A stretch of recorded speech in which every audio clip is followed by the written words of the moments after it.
Okay, hopefully you already know how to change your air filter in your furnace, but if you don't, this one's a quick and easy one. You're going to find your furnace. You're going to turn off the furnace either on the switch here, or you can turn it off at your thermostat. And on my particular unit, you undo these screws down here at the bottom. Every unit is different. That's the trick with the valve filters. Some filters are going to be behind panels like this, and some filters are easy access and they'll be right in your line and you can just slide them in and out. It depends on the type of filter you have and the type of furnace you have. For my particular type of furnace,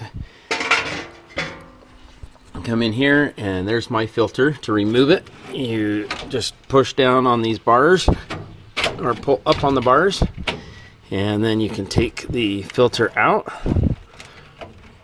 Watch the wires at the top and pull your old filter out, and I'll put that down there. It shows here what size of filter you need. If you don't know what size you need, it should be either on the old filter or sometimes it's written up on the stickers on your furnace.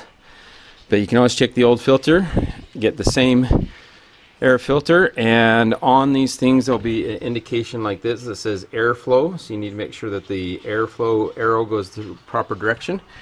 And on mine, that's the direction it goes. And I'm just going to take and slide this right back into here. Sorry, I'm trying to do it one-handed here. Get the wires out of the way.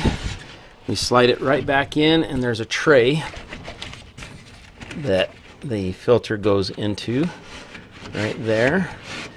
We just slide that in towards the back, and it's caught in the back there.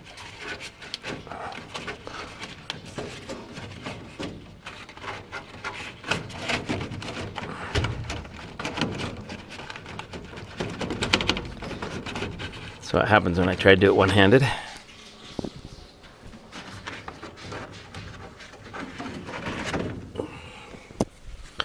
Okay, so we got the filter in there, and then all we do is put the support bars back in place like this and like that, and then we reapply the front cover to the furnace.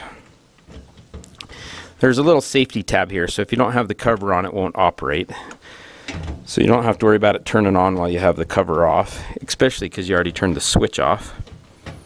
But we replace the cover, tighten our screws down, and then once that's done, we can turn the switch back on and you're back in business. Filter is replaced.